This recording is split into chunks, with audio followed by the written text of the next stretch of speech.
আমি বাজারে যাব, তোমার কিছু লাগবে কি? আজ অনেকদিন হলো বাজারে যাইনি, তোমার জন্য আনবো। আমার জন্য একখানা শাড়ি আনবে, আর কিছু লাগবে না, বুঝছো? আচ্ছা ঠিক আছে, আমি তাহলে গেলাম। এদিকে রাতের বেলা কেউ আসে না, মানুষটাকে শুনেছি এখানে এক ডাইনি থাকে, তারপরও আমার ভয় লাগে। তারপরে আমি একটু সামনের দিকে এগিয়ে গেলাম, রাত নিজেও আমার খুব ভয় লাগতেছিল।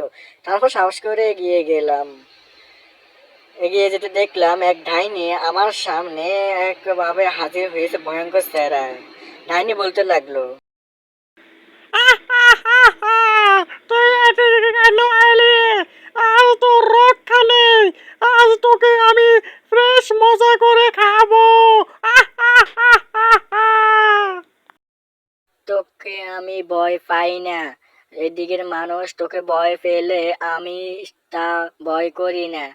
হ্যাঁ, তোকে ভয় পেলে কি করবি বল? তোর একটা সেলফি তুলি দেখ, কি সুন্দর দেখাচ্ছে তোকে, দেখ সেলফিটা অনেক সুন্দর। তোকে না কালো স্যার ভালো লাগে। তোর এত বড় সাহস, তুই আমার সেলফি তুলবি? আজ তোর মাথাটা কেটে